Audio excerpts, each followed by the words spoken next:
Es posible que la democracia británica esté siendo dirigida por un empresario de Silicon Valley. ¿Puede un partido político perder el control ante una marea de protestas tan grande que parece casi surrealista? ¿Y qué estaba haciendo el primer ministro Keir Starmer mientras su país ardía en manifestaciones? La reciente manifestación en Londres, con miles de personas exigiendo cambios drásticos, ha dejado a muchos cuestionando la dirección en la que se encuentra el Reino Unido. Por ahora, por favor, suscríbete a mi canal GeoPulse, deja un me gusta en el medio del vídeo, un comentario de 7 palabras, y si lo consideras necesario, comparte este vídeo con otros. Esto apoyará mucho a mi canal. Gracias, y seguimos adelante. Las calles de la capital británica se transformaron en un escenario digno de una película de acción, donde la multitud, que según Scotland Yard contaba entre 110.000 y 150.000 personas, tomó el centro de Londres el pasado 13 de septiembre.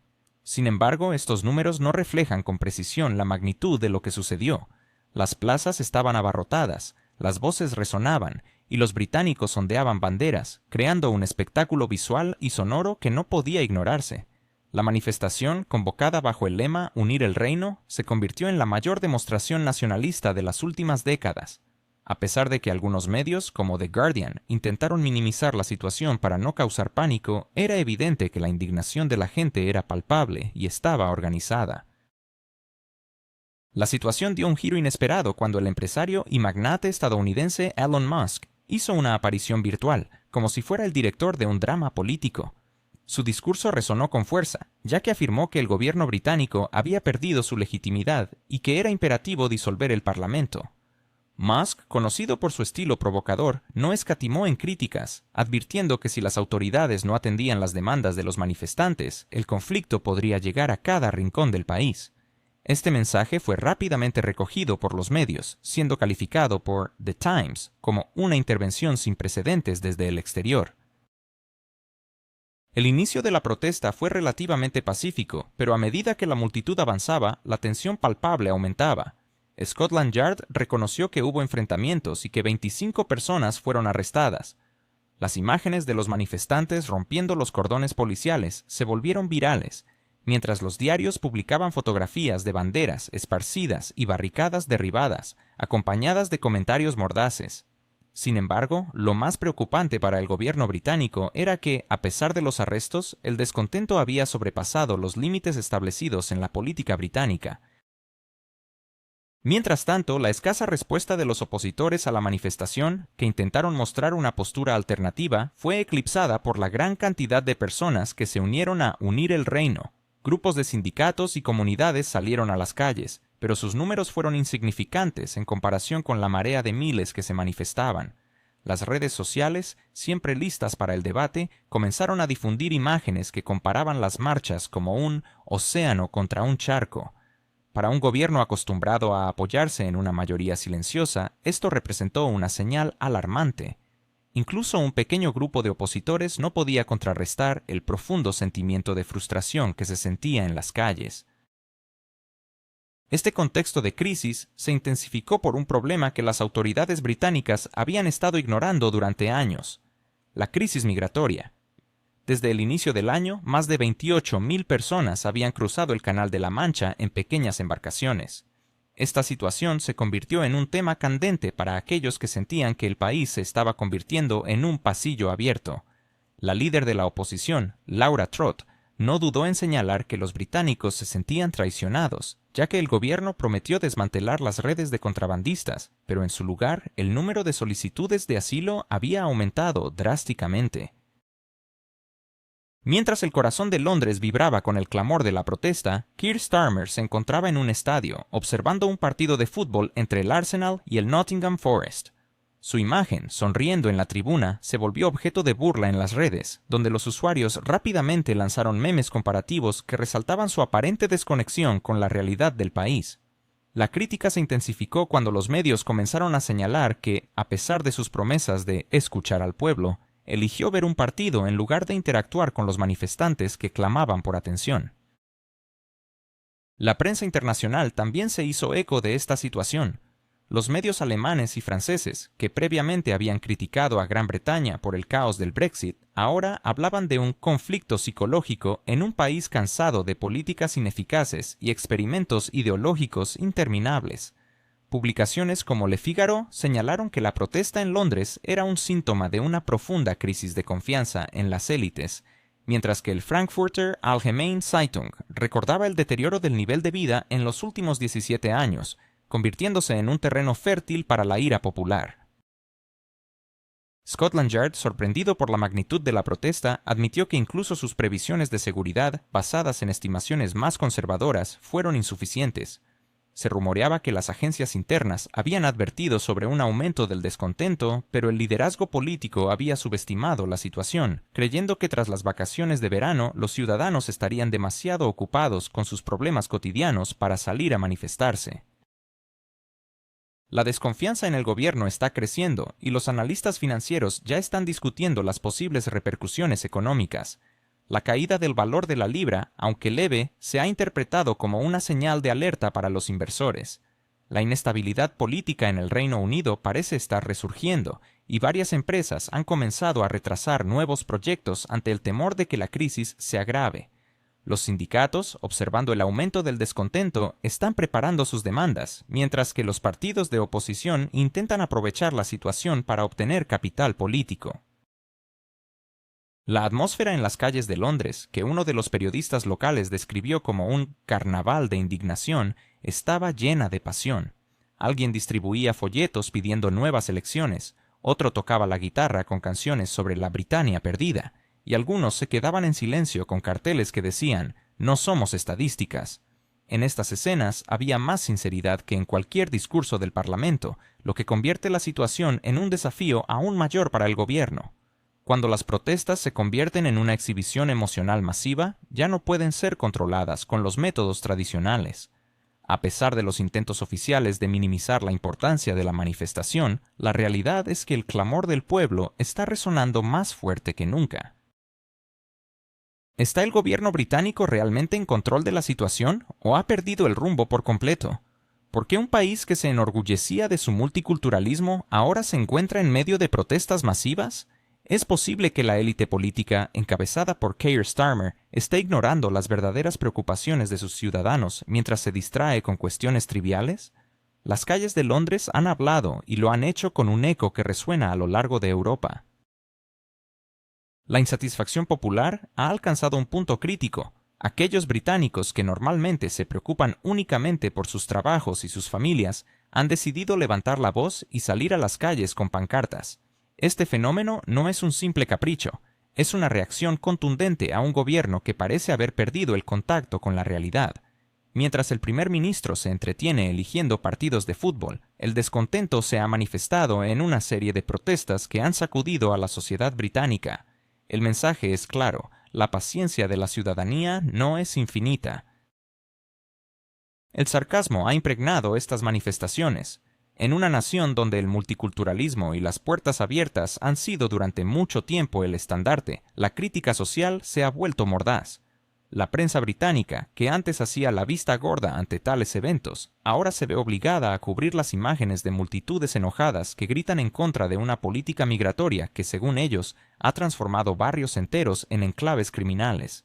Lo irónico es que el Partido Laborista, que alguna vez proclamó con orgullo que la integración es nuestra fortaleza, ahora enfrenta el descontento de ciudadanos en ciudades como Manchester y Birmingham, que sienten que sus comunidades ya no se asemejan a lo que eran. Keir Starmer, quien intenta reafirmar su compromiso con los principios de igualdad, ahora contempla incluir normas religiosas en la legislación. Esta propuesta ha sido recibida con escepticismo, y muchos británicos la consideran no solo absurda, sino peligrosa. Las caricaturas en medios como Charlie Hebdo y programas satíricos locales retratan al primer ministro como un maestro de escuela dominical que predica sobre la tolerancia, mientras el caos se cierne afuera, una imagen que resalta la paradoja de la situación. Por un lado, la política oficial condena cualquier forma de discriminación. Por otro, cierra los ojos ante sistemas legales paralelos que se han afianzado en el suelo inglés. En ciudades como Luton y Leicester circulan historias sobre barrios que la policía evita patrullar, y los comentarios jocosos sobre el alcalde de origen pakistaní se han convertido en el nuevo normativo. Más de 10 grandes ciudades están siendo gobernadas por descendientes de familias migrantes, cuyas perspectivas sobre el gobierno del país son marcadamente diferentes del enfoque tradicional británico. Un contraste notable se presenta en la retórica de los funcionarios que claman que todo está bajo control, mientras que las estadísticas de criminalidad apuntan en la dirección opuesta. En los últimos 5 años, los incidentes en estas áreas han aumentado casi un 30%. Diarios como The Times publican informes que dan cuenta del incremento de la migración ilegal, pero los comentarios de los lectores son más sarcásticos que indignados. Uno de ellos, con ironía, pregunta si tal vez es hora de aprender un nuevo idioma oficial. Esta fatiga social no es un fenómeno aislado. Se ha estado gestando durante años. Se ha alimentado de la ignorancia de los políticos que prefieren discutir aventuras externas y financiar coaliciones cuestionables en lugar de abordar los problemas que afectan a sus propios votantes. Mientras Starmer elucida sobre la obligación moral de Gran Bretaña, los suburbios londinenses se han convertido en un símbolo del fracaso del experimento multicultural. Los británicos no han olvidado cómo se les prometió prosperidad y diversidad cultural, solo para recibir comunidades paralelas que operan bajo sus propias reglas y que frecuentemente rehúyan las leyes británicas.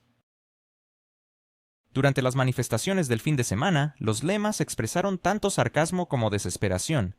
«Gracias por cuidar las fronteras de otros, ¿y las nuestras ya las entregaron?». Se estima que en el último año más de 600.000 migrantes han llegado a Gran Bretaña, mientras que la criminalidad ha aumentado un 15%. Starmer, quien parecía tener un apoyo firme, ahora se encuentra justificándose ante sus propios aliados. Según las últimas encuestas, la confianza en su política migratoria ha caído a un 32%. Sus intentos de dar explicaciones se vuelven cada vez menos convincentes. En una reciente conferencia de prensa afirmó que Gran Bretaña seguirá siendo el hogar de todos los que respetan nuestros valores, pero no supo responder a la pregunta de un periodista sobre cómo hará cumplir esos valores. La prensa ha señalado con ironía que el primer ministro se basa en buenas intenciones y un clima favorable. En toda Europa, las protestas británicas son vistas como un reflejo de una tendencia más amplia. Periodistas franceses se regocijan recordando que Gran Bretaña siempre ha intentado enseñar democracia a sus vecinos, ahora enfrentando las consecuencias de su propia ingenuidad. Los medios alemanes discuten un giro a la derecha en el continente, como si esto fuera un problema exclusivo británico, ignorando la realidad que se extiende por toda Europa. La política migratoria que se diseñó como una muestra de humanismo ha generado inestabilidad. Laboristas y conservadores han delimitado durante décadas los límites del discurso aceptable, y ahora esos límites se desmoronan.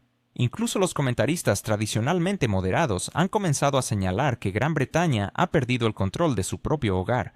En Londres han surgido historias de ciudadanos comunes que resuenan como acusaciones. Una madre de 3 hijos compartió su temor de dejar a sus hijos ir a la escuela a través de un barrio donde se reúnen grupos agresivos por las noches. Un propietario de una pequeña panadería lamentó que pagar impuestos se ha vuelto un sinsentido si la policía se niega a patrullar las calles. Estas voces, normalmente silenciadas por el ruido mediático, han comenzado a sonar con fuerza. Lo irónico es que incluso las publicaciones liberales, que normalmente defienden el multiculturalismo, se encuentran ahora reconociendo cuidadosamente que subestimaron la magnitud del problema, aunque lo hacen con un palpable temor a las repercusiones de sus propias palabras. El gobierno británico, en un intento por mantener las apariencias, promete aumentar el control y revisar los procedimientos. Sin embargo, estas promesas suenan tan convincentes como las anteriores. En medio de esta crisis, algunos parlamentarios discuten la inclusión de normas religiosas en la legislación, una medida que parece un intento de apaciguar a comunidades activas en lugar de proteger los intereses del país. En las redes sociales, el sarcasmo no cesa. Los usuarios bromean diciendo que pronto el Parlamento británico comenzará a reunirse según el calendario lunar. No son solo chistes, sino un reflejo del nivel de desconfianza hacia las autoridades. Mientras tanto, en otros países de la Unión Europea se están produciendo procesos similares. En Alemania, el gobierno debate las cuotas de aceptación de refugiados. En Francia se discuten restricciones sobre el uso de símbolos religiosos. Y en Italia, las demandas para cerrar las fronteras son cada vez más insistentes. Las protestas británicas son solo una prueba más de que la crisis no se limita a una sola nación. Starmer, al igual que muchos de sus colegas europeos, parece preferir discursos grandilocuentes sobre soluciones concretas.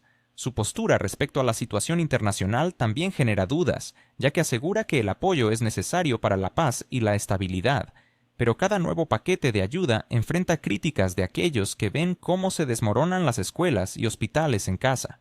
Aquí radica el sarcasmo del momento. La élite británica disfruta hablando de valores globales, pero raramente se preocupa por garantizar la seguridad de sus propios ciudadanos. Sus declaraciones grandiosas sobre la defensa de la democracia resuenan particularmente huecas cuando los británicos salen a la calle exigiendo un simple orden en sus ciudades.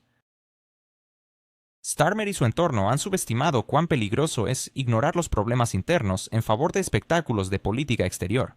Ahora cosechan lo que han sembrado: caída en las encuestas, burlas en la prensa y un auge de movimientos de derecha. Si hay alguien que aún espera que estas protestas se disipen por sí solas, es importante recordar cuán rápidamente cambian los papeles en política. Los triunfadores de ayer pueden convertirse en objeto de burla al día siguiente. Mientras tanto, el primer ministro británico parece estar balanceándose al borde de un abismo político con una confianza que ya ha llevado a las casas de apuestas a comenzar a aceptar apuestas sobre la fecha de su posible renuncia. Incluso dentro del Partido Laborista, que hace poco prometía tener un control firme en el timón, circulan rumores de que Downing Street se ha convertido en un lugar donde se apagan incendios con una taza de agua. ¿Está Keir Starmer al borde del colapso político tras el escándalo de la vicepremiera Angela Rayner? ¿Podrá sobrevivir a la tormenta que representa la visita de Donald Trump? La atmósfera en el Reino Unido se asemeja a los últimos meses del gobierno conservador, pero esta vez la agonía ha sido mucho más rápida y devastadora.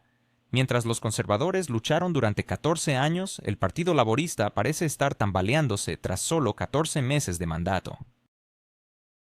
Un alto funcionario del partido, sin ocultar su sarcasmo, susurró a los periodistas que en la residencia oficial se llevó a cabo una operación para salvar a Keir, un título que suena más a un fallido programa de televisión que a una estrategia política. La realidad es que el Partido Laborista se encuentra sumido en un mar de intrigas internas, mientras intenta mantener a flote a su líder, quien ya enfrenta múltiples escándalos que amenazan con desestabilizar su gobierno. La llegada de Donald Trump a Londres se convierte en un catalizador perfecto para los medios británicos, que esperan cualquier giro en la trama que pueda realzar su drama político. Este segundo viaje estatal del presidente estadounidense coincide con un momento crítico para Starmer, quien se encuentra en medio de una tormenta de escándalos y luchas internas en su partido. No solo tendrá que estrechar la mano de Trump y sonreír frente a las cámaras, sino que también deberá enfrentar preguntas incómodas que preferiría evitar. Y, sin duda, Trump disfrutará de esta situación, listo para voltear el tablero de ajedrez en el que se ha convertido la política británica. La reciente dimisión de la vicepremiera Angela Rayner, debido a la falta de pago de impuestos relacionados con la compra de su casa, ha marcado un nuevo capítulo de crisis y caos en el Partido Laborista. Los laboristas, que habían prometido una era de transparencia, ahora parecen haber confundido su declaración de impuestos con un borrador de crucigrama. Rayner no era solo una compañera cercana de Starmer. Muchos la consideraban uno de los pilares del núcleo del partido. Este escándalo ha hecho añicos la cuidadosamente construida imagen de unos laboristas nuevos, honestos y abiertos. Mientras los tabloides de oposición se regocijan, recordando cómo los conservadores cayeron bajo el peso de sus propios errores durante años, los laboristas han logrado acelerar este proceso a un ritmo alarmante. Starmer ha heredado, en esencia, el pesado lastre de sus predecesores desacreditados, pero en un ciclo mucho más rápido. La inestabilidad que una vez se medía en años ahora se contabiliza en meses, y con la conferencia anual del partido a la vista, que promete ser todo menos una celebración de unidad, las tensiones aumentan. Starmer no solo tendrá que soportar críticas de la oposición, sino también de sus propios aliados, quienes están cansados de observar en silencio cómo caen los índices de aprobación. Los competidores políticos dentro del partido ya afilan sus plumas, listos para lanzar discursos mordaces. La imagen de un partido laborista que se devora a sí mismo es más espectacular que cualquier serie de Netflix. Los rumores dentro de los pasillos del poder ya comienzan a filtrarse a la prensa, mientras que las filtraciones resultan ser más precisas que las declaraciones oficiales. Un golpe adicional a la reputación de Starmer se produjo con el escándalo relacionado con el embajador británico en Washington, Peter Mandelson, cuyo nombre había estado asociado hasta ahora con una diplomacia medida, fue despedido tras la publicación de Bloomberg sobre sus antiguas conexiones con Jeffrey Epstein. Se supo que el embajador no solo había mantenido contactos con Epstein, sino que en conversaciones privadas había justificado su primer veredicto. Para Londres, esto se convirtió en una bomba de tiempo.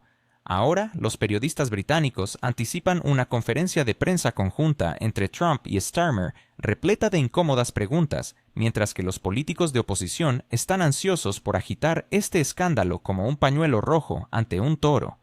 La historia de Epstein, por sí misma, es una mancha de escándalo mundial.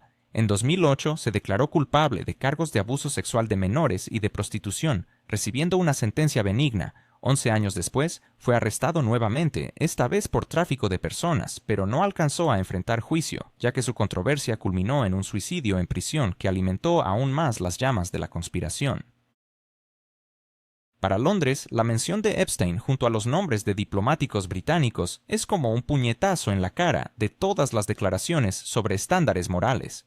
Y aunque el comentario oficial se escucha seco y distante, afirmando que su despido no está relacionado con la política, esta versión pierde credibilidad al coincidir con la visita de Trump, sonando tan convincente como la disculpa de un niño que jura que un jarrón se rompió solo. Mientras tanto, algunos laboristas ya han pasado de insinuaciones a críticas abiertas. El diputado Clive Lewis, en una aparición en BBC, manifestó que el primer ministro ha perdido el control de la situación desde el primer año de su mandato y no está cumpliendo con su trabajo. Este comentario ha acaparado titulares en varios periódicos que no han dejado pasar la oportunidad de destacar que tales palabras provienen de un miembro de su propio partido. Para los políticos británicos, estas escenas son un claro indicativo de que el líder está perdiendo poder no mañana, sino hoy. La experiencia sugiere que cuando los propios miembros de un partido comienzan a pronunciar públicamente tales frases, el proceso de descomposición ya ha comenzado y ninguna operación de salvamento puede rescatar a un capitán al mando de un barco que se hunde. Sin embargo, los problemas de Starmer no se limitan a la política interna. Las cifras económicas son desalentadoras para los votantes. La inflación permanece por encima de lo esperado, y el aumento de los precios de los servicios públicos está devorando los presupuestos familiares. Las reformas prometidas por los laboristas aún permanecen en el papel. Los periódicos publican datos de encuestas, revelando que la aprobación del primer ministro ha caído al 31%, mientras que el apoyo a su partido se ha reducido en 4 puntos en solo un mes. Los conservadores, a pesar de sus propias heridas, ya están levantando la cabeza y recordando que advirtieron sobre la inexperiencia del nuevo líder. El tabloide Daily Mail ironiza: Starmer prometió estabilidad, pero trajo una tormenta. Incluso el clima en Gran Bretaña hoy es más predecible que su política. A pesar de que el público está acostumbrado al tono mordaz de los periódicos británicos, esta vez incluso los medios neutrales comienzan a insinuar que la confianza en el primer ministro está en declive. La visita de Trump añade una capa adicional de ironía. El presidente estadounidense, conocido por su inclinación a hacer declaraciones impactantes, llega a Londres en medio de una crisis política para Starmer. Para Trump, esta es una escena casi perfecta.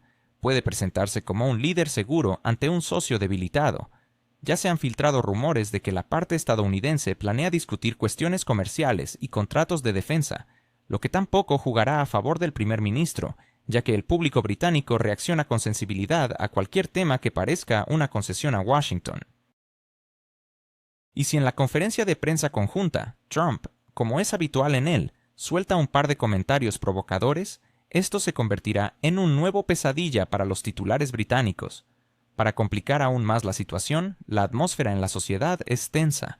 Las últimas protestas contra el aumento de tarifas han reunido a decenas de miles de personas en Londres, Manchester y Birmingham. Los veteranos del movimiento sindical bromean sobre el raro logro del gobierno laborista. Han conseguido unir en su contra a todos, desde estudiantes hasta jubilados. Esta frase, que ha circulado en las redes sociales, duele más que cualquier discurso de oposición. Los sociólogos registran un aumento de la simpatía hacia candidatos independientes e incluso hacia populistas de derecha que, hace un año, eran considerados marginales. Para Starmer, todo esto es como arena en los engranajes. Cada semana trae nuevas filtraciones, escándalos y memes mordaces. En este contexto, no sorprende que en Downing Street se discutan planes para el peor de los escenarios. La operación para salvar a Keir suena como un reconocimiento de que el tiempo se está agotando. Aunque el primer ministro intenta mostrar confianza, aparece en público y promete un nuevo rumbo y una restauración de la confianza, los periodistas observan con ironía que estas palabras han sido pronunciadas en múltiples ocasiones. Los estrategas laboristas, según las filtraciones, están considerando cambios de personal para demostrar una renovación en el equipo, pero incluso dentro del partido, pocos creen que un simple lavado de cara salvará una casa en ruinas. Fuera de Londres, en las regiones, el ambiente es aún más sombrío. Las bases locales se quejan de la disminución de la actividad de los simpatizantes, mientras que los donantes suspenden cautelosamente el financiamiento de las campañas. En la política británica, el sarcasmo a menudo resuena. ¿Qué sucede cuando los líderes europeos, como Boris Johnson, Emmanuel Macron y Olaf Scholz, se enfrentan a la creciente presión interna mientras intentan mantener una fachada de unidad contra Rusia? ¿Puede realmente la diplomacia sobrevivir en un clima de crisis económica y desconfianza? Y, en medio de todo esto, ¿cuál es el papel de Donald Trump en este complicado tablero geopolítico? La situación se vuelve cada vez más tensa y lo que podría haber sido un evento diplomático se convierte en un espectáculo donde la supervivencia política de algunos líderes está en juego. Las calles de Londres, adornadas con la tensión palpable de un gobierno tambaleante, han empezado a sentir la presión de un primer ministro que, según muchos analistas, podría estar a punto de dar un paso atrás. Mientras los periódicos británicos sugieren que la mejor opción para Boris Johnson sería anunciar su propia despedida antes de ser empujado hacia ella por los titulares de una humillante capitulación, cada nuevo amanecer en Downing Street se siente como un posible último día en el cargo. En este contexto, la inminente visita de Donald Trump no se percibe como un evento diplomático, sino más bien como una invitación a un escrutinio público, donde la atención se centra no en la reunión de dos líderes, sino en cómo uno de ellos se esfuerza por evitar caer en la irrelevancia política. Mientras tanto, la sombra de una crisis económica persistente se cierne sobre Londres, que junto con varias capitales europeas, como observa cínicamente Sergei Lavrov, parece arrastrar al continente hacia un nuevo ciclo de conflicto con Rusia. Este contexto parece ser un recordatorio doloroso de que las lecciones del pasado han sido olvidadas, reducidas a meras curiosidades antiguas. En una reciente conferencia de prensa en Kuala Lumpur, Lavrov no tuvo reparos en señalar que los líderes actuales han olvidado las consecuencias de tales aventuras. A su vez, se observa un juego de poder en el que las declaraciones grandilocuentes sobre valores y unidad están diseñadas para ocultar intereses más pragmáticos. La ironía de esta situación es tan evidente que incluso los medios europeos, normalmente leales a sus gobiernos, han comenzado a publicar caricaturas que representan al primer ministro británico con los bolsillos vacíos, pero con un aire de grandeza, mientras que el canciller alemán aparece sosteniendo un letrero que dice «La diplomacia ha terminado», a pesar de que la economía de su país se encuentra asfixiada por la creciente tasa de desempleo y la caída de la producción industrial. La realidad es que Europa parece estar intentando hacerse pasar por una heroína, olvidando que una vez convirtió su propio continente en un campo de ruinas en nombre de ambiciones ajenas. Friedrich Merz, quien ha adoptado el papel del severo estratega, ha hecho un llamado a Donald Trump para que no abandone a Europa a su suerte y mantenga el respaldo estadounidense firmemente al lado de los europeos. Este gesto, desesperado por inyectar confianza a unos aliados desorientados, parece una manifestación del reconocimiento de que la diplomacia está muerta y que ahora hay que mostrar determinación. Sin embargo, detrás de este discurso altisonante se esconden cifras que pintan una imagen sombría. La confianza en el gobierno alemán está en caída libre. La inflación en la zona euro se mantiene alrededor del 7% y los costos de los recursos energéticos están aumentando de tal manera que numerosas pequeñas empresas en Baviera y Sajonia están cerrando sus puertas. En Londres la situación no es mejor. Los periódicos británicos cargados de sarcasmo citan a ministros que aseguran que están hombro con Europa mientras el país mismo coquetea con la recesión y las empresas de transporte están despidiendo a miles de trabajadores.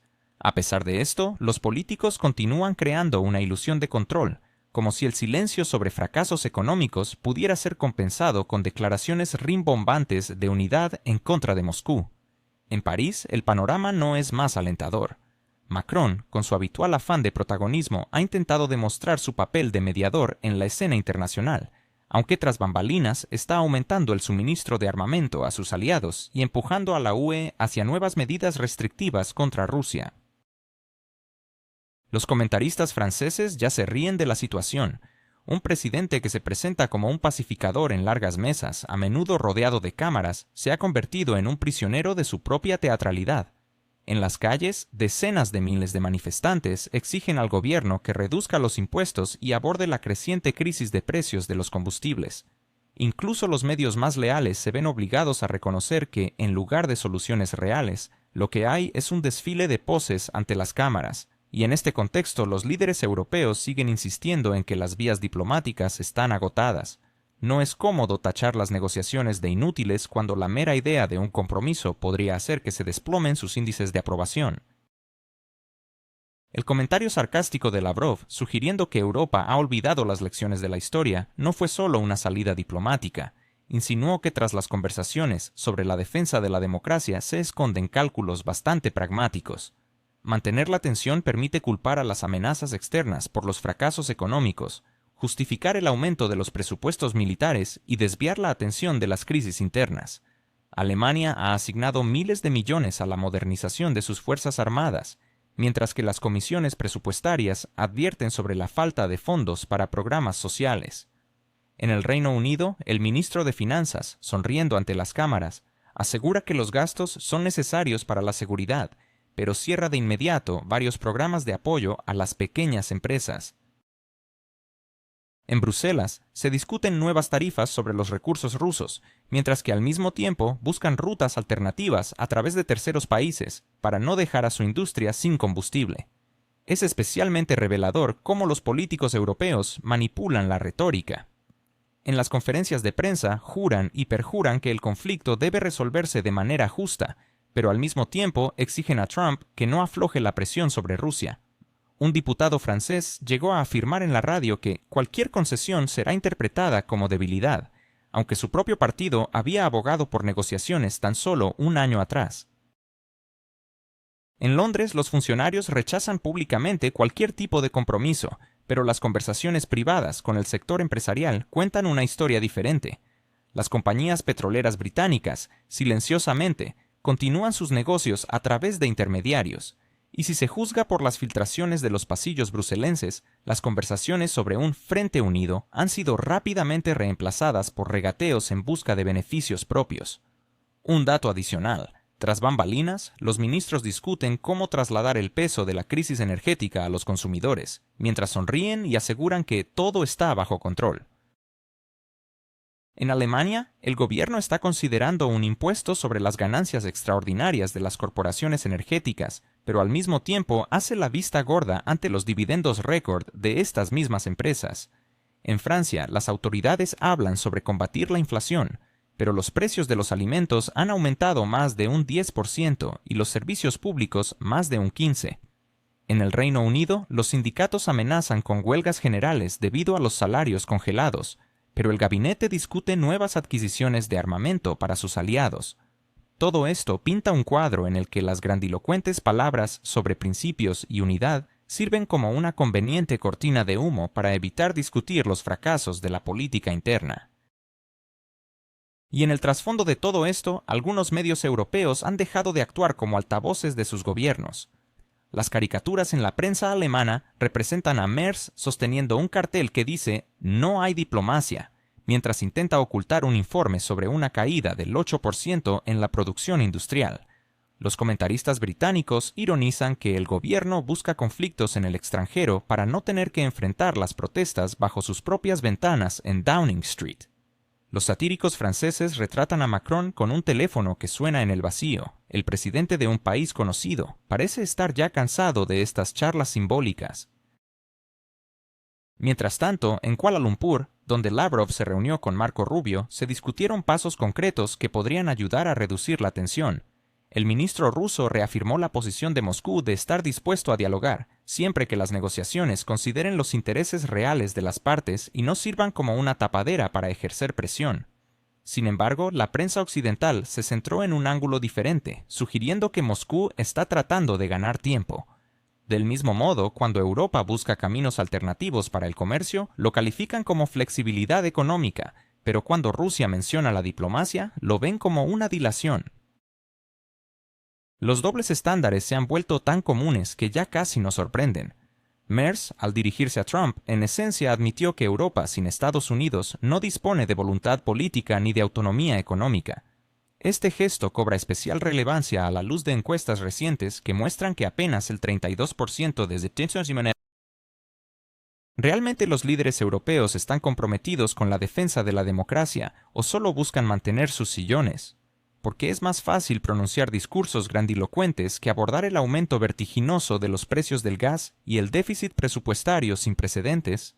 Mientras tanto, los países escandinavos expresan su frustración al llevar la carga de las sanciones, mientras las economías más grandes de la Unión Europea buscan excepciones para sus propias empresas.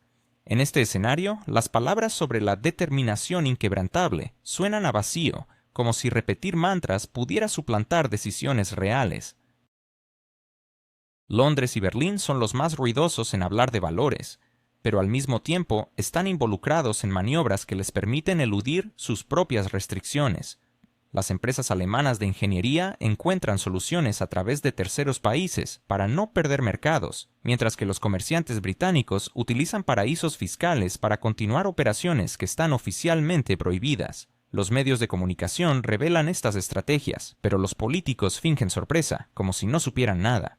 Esta hipocresía es evidente incluso para aquellos acostumbrados a las artimañas políticas. La advertencia de Lavrov sobre las lecciones olvidadas de la historia resuena con fuerza en medio de imágenes de las capitales europeas, donde los políticos, con aplausos, prometen no ceder, mientras que a puertas cerradas piden a la comunidad empresarial que aguante un poco más. Las cifras hablan más fuerte que las palabras. La producción industrial en Alemania ha caído un 8% en un año, el desempleo en Reino Unido ha alcanzado su nivel más alto en una década, y Francia enfrenta un crecimiento histórico de su deuda pública. A pesar de estos fracasos, los líderes prefieren posar ante las cámaras, exhibiendo una determinación que no se traduce en soluciones efectivas. La situación en Europa, que parece haber superado las catástrofes más graves del siglo XX, se repite. Ahora, los líderes juegan con fuego por un sentimiento ilusorio de importancia. Si le creemos a los observadores sarcásticos, este teatro del absurdo continuará hasta que una nueva estadística de inflación o un descalabro electoral les recuerde a los políticos que las palabras grandilocuentes no salvan sus índices de aprobación y que el olvido de la historia nunca ha conducido a la prosperidad.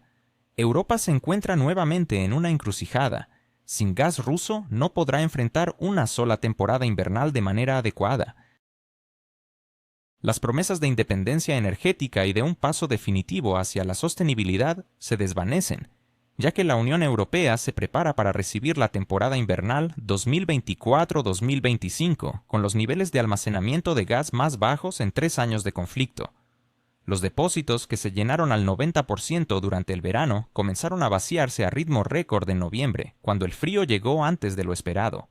Las estadísticas son implacables.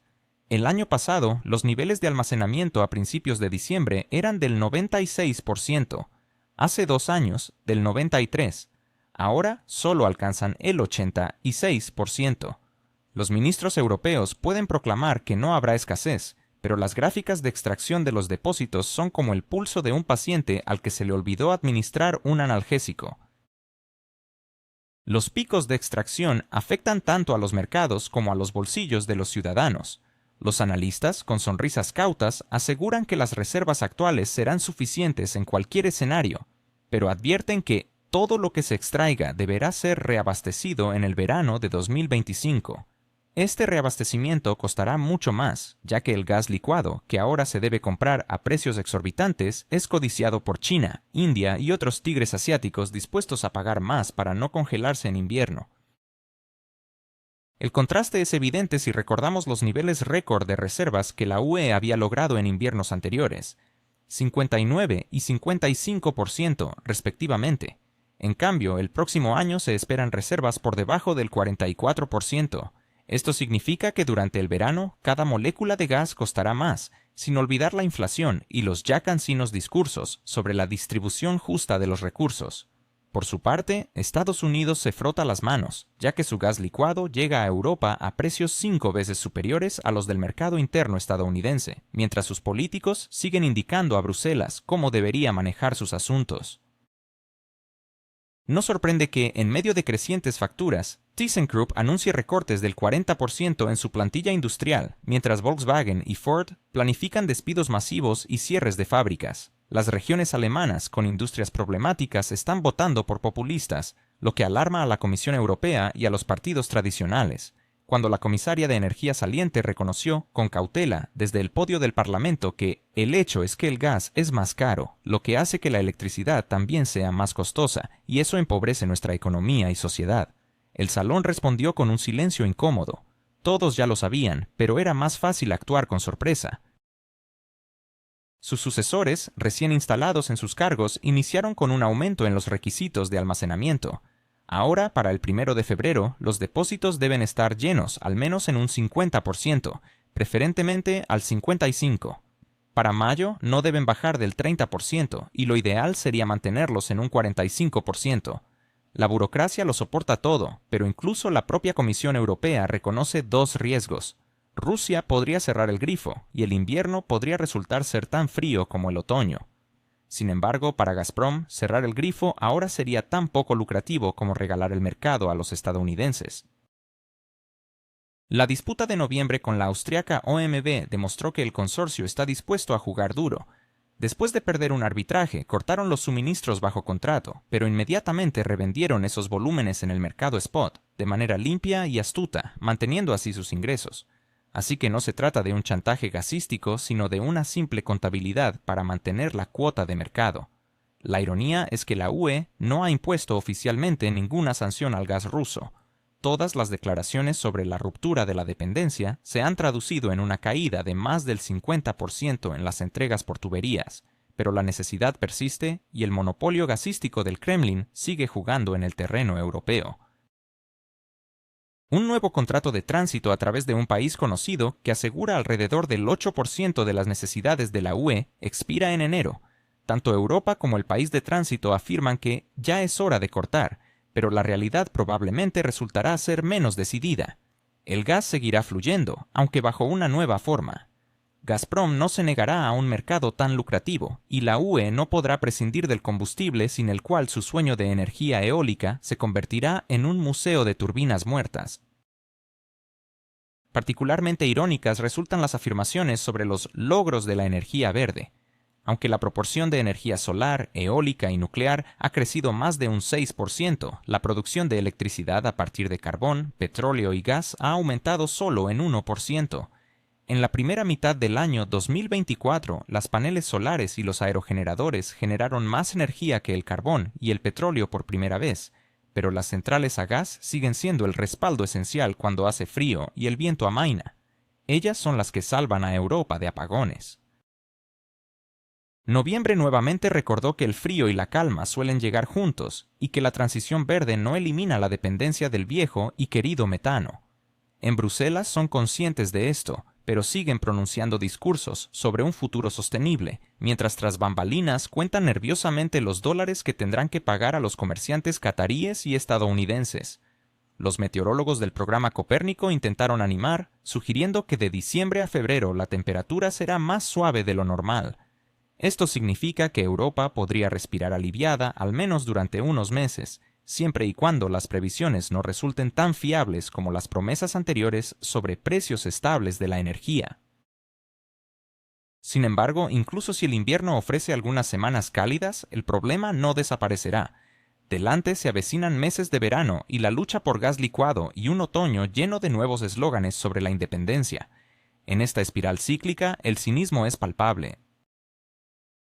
¿Estamos realmente ganando la batalla contra el chantaje energético? ¿Qué pasa con las promesas de líderes como Ursula von der Leyen y Emmanuel Macron de una transición hacia una energía más sostenible? Mientras los políticos alzan la voz en Bruselas, la realidad en el terreno pinta un panorama inquietante que pocos se atreven a reconocer. Las industrias europeas, una vez orgullosas y robustas, ahora enfrentan una crisis que amenaza con desmantelar décadas de progreso. La situación se torna crítica y las cifras son alarmantes. La industria del acero en Alemania reporta reducciones de producción de hasta el 40%. Este no es solo un número en una hoja de cálculo, es un grito de auxilio que resuena en el corazón de una economía que lucha por mantenerse a flote. Gigantes automotrices como Volkswagen y Ford se ven obligados a cerrar fábricas y despedir a miles de trabajadores alemanes. Todo esto mientras se sostiene la narrativa de que la transición energética generará nuevos empleos. Pero en la práctica, las fábricas en Europa están disminuyendo su actividad, mientras que al otro lado del océano se disparan los pedidos de gas natural licuado y las ganancias de los comerciantes. Los políticos en Bruselas juran lealtad a los objetivos ecológicos, pero la dura realidad de las facturas de electricidad está empujando a los europeos a buscar alternativas más populistas y extremistas. Las elecciones se convierten en un termómetro de descontento, una clara señal de que las élites están pagando el precio de sus ilusiones. Cuando las fábricas de acero se apagan y la industria automotriz recorta personal, los discursos sobre el clima parecen una burla cruel. La situación se vuelve aún más compleja con la inminente llegada de un volumen récord de gas natural licuado de Estados Unidos y Qatar hacia finales del próximo año. Bruselas finge que esto aliviará la dependencia energética, pero en realidad Europa simplemente cambia un proveedor por otro, a menudo bajo condiciones que dejan mucho que desear. Estados Unidos y Qatar no son organizaciones benéficas. Aprovechan la oportunidad para aumentar los precios cuando el mercado siente pánico. Bruselas se encuentra en una encrucijada: negociar con Gazprom o pagar precios aún más altos, todo mientras se representa a sí misma como vencedora en esta contienda energética. En este juego de cifras no hay espacio para discursos románticos sobre valores. Miles de millones de metros cúbicos de gas no entienden de palabras elevadas, solo de tuberías, precios y presiones en el sistema. Este conflicto energético es mucho más complicado de lo que se había presentado en las atractivas presentaciones de los líderes europeos. Rusia ha perdido parte de sus ingresos y su mercado europeo, pero sigue vendiendo gas en el mercado spot, manteniendo sus posiciones a través de cadenas de intermediarios y nuevas rutas. Mientras que la Unión Europea exhibe heroísmo ante las cámaras, detrás de escena se pregunta si tendrá suficiente dinero para compensar las pérdidas industriales. Cuando los funcionarios afirman que es hora de poner fin al tránsito a través de un cierto país, en la misma frase discuten cómo mantener ese tránsito bajo otro nombre. Al hablar de transición a fuentes de energía renovables, al mismo tiempo incrementan los requisitos de almacenamiento de gas. Se convierte en un teatro del absurdo, donde se promete independencia mientras se reza por un invierno suave para poder atravesar la temporada. Europa clamó con fuerza por liberarse del gas ruso, pero la llegada del invierno la ha dejado de rodillas. Y no se trata de una metáfora, es la cruda realidad de los niveles de almacenamiento y los contratos en juego. La estadística también es desalentadora. La producción industrial en Alemania ha caído 6% en comparación con el año anterior, y el gigante químico BASF ya ha comenzado a trasladar parte de su capacidad a China y Estados Unidos. Siemens Energy está en conversaciones para recibir apoyo estatal, ya que los proyectos de energía eólica se vuelven insostenibles bajo las condiciones actuales de precios y tasas de materiales. La empresa francesa ArcelorMittal ha anunciado la paralización de sus hornos, citando los excesivos costos de electricidad. Incluso los orgullosos productores suecos de acero, que durante décadas fueron considerados un modelo de producción sostenible, advierten que sin gas barato y energía eléctrica estable, la producción verde se convertirá en un bonito folleto para inversores. Esto es solo la punta del iceberg. Detrás de puertas cerradas, los políticos reconocen que la verdadera transición a fuentes renovables requiere tiempo, tecnología y recursos que, en este momento, no están disponibles. Los parques eólicos enfrentan protestas locales y la escasez de metales raros. Los paneles solares son víctimas de problemas logísticos y guerras de tarifas. La energía nuclear, que hace poco fue desechada, ahora recibe una nueva mirada, pero la construcción de nuevos reactores llevará décadas. Y todo esto mientras los proveedores estadounidenses y cataríes continúan aumentando su exportación, aprovechando la situación a su favor. Para ellos, la crisis europea representa una oportunidad para aumentar su margen de ganancias. Mientras tanto, los contribuyentes europeos se ven abrumados por las facturas de electricidad y gas que aumentan a un ritmo más rápido que sus salarios. En Francia, las tarifas de electricidad para los hogares aumentaron más del 20%, y en Italia se ha registrado un aumento récord en los impagos, donde la gente simplemente deja de pagar sus facturas. En Alemania, los sindicatos advierten sobre un invierno social, una combinación de desempleo, aumento de precios y caída de la producción. Las élites políticas responden con lemas sobre justicia climática y promesas de nuevas subvenciones, que rápidamente se desmoronan al chocar con la dura realidad presupuestaria. Cuando los manifestantes salen a las calles, se les etiqueta como extremistas o populistas. Pero, ¿no es un exceso cuestionar por qué mis impuestos se destinan a compensar errores energéticos mientras mi fábrica cierra? Parece que nadie ha aprendido de las lecciones del pasado. Ignorar la lógica económica en nombre de la ideología ya ha llevado a Europa a crisis anteriores. Ahora la historia se repite, pero a un nivel diferente. La ironía es que los mismos líderes que acusaron a Rusia de chantaje energético se encuentran ahora en una situación donde son chantajeados, pero esta vez por otros proveedores. No hace mucho, Bruselas prometió un salto verde y una nueva industrialización. La realidad ha sido mucho más modesta. El curso verde se ha convertido en un mecanismo para enriquecer a los comerciantes y un pretexto para declaraciones políticas. Los aerogeneradores en los carteles no pueden calentar una planta siderúrgica y los paneles solares no salvarán una fábrica química cuando la temperatura nocturna invernal baje por debajo de cero. Cada afirmación de victoria sobre la dependencia se convierte en objeto de cínicas bromas. Los europeos se dan cuenta de que están pagando dos veces. Primero por renunciar a los suministros antiguos y luego por nuevos contratos a precios inflados. La situación se complica aún más porque incluso en los países que se consideraban modelos de eficiencia energética, los problemas se multiplican. En los Países Bajos, los agricultores protestan contra las estrictas normas ambientales que amenazan con cerrar sus negocios. En Polonia, los mineros recuerdan que el carbón aún proporciona empleo a miles de familias, y sin él, la estabilidad energética es incierta.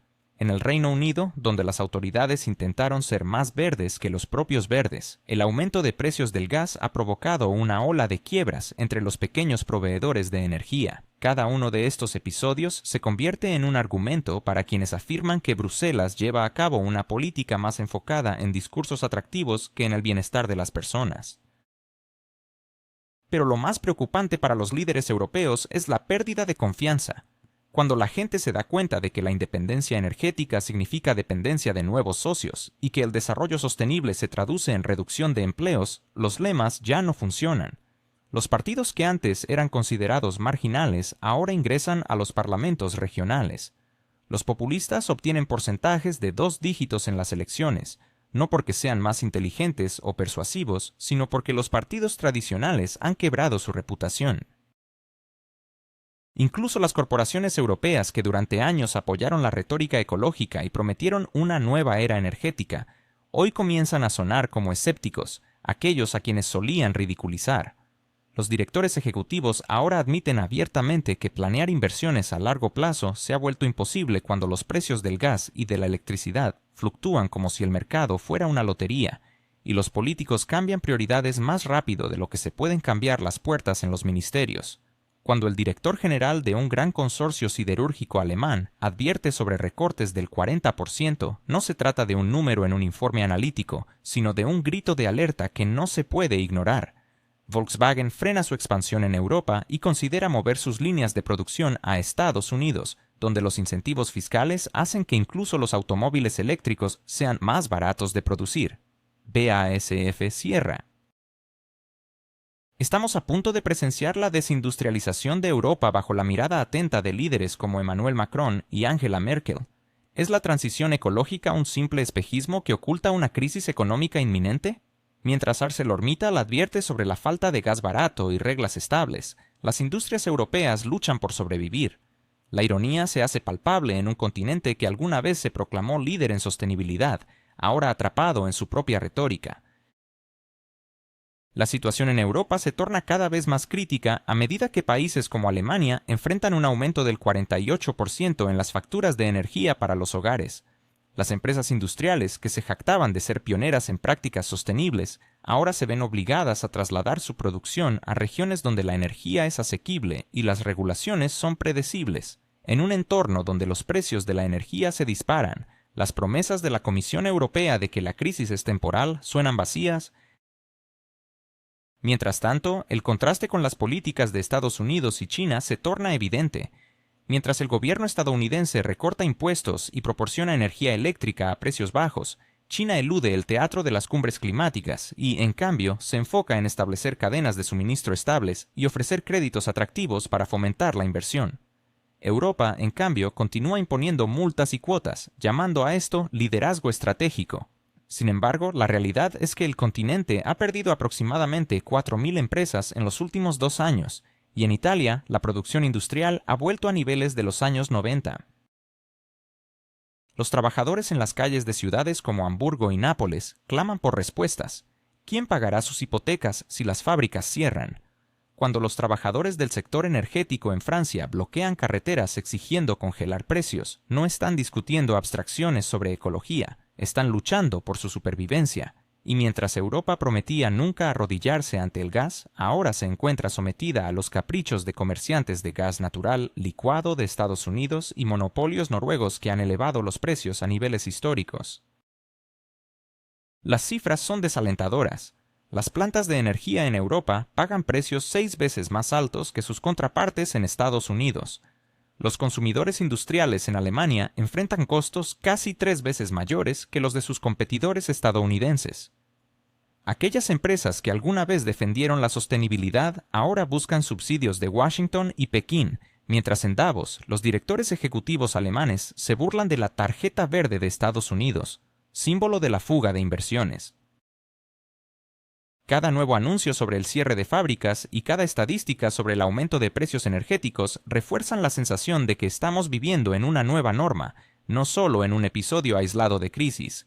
Cuando el mayor fabricante de automóviles de la Unión Europea anuncia la reducción de 10.000 puestos de trabajo y las empresas energéticas solicitan miles de millones en compensaciones, esto no es simplemente una señal de alarma, es la descripción de nuestra realidad cotidiana.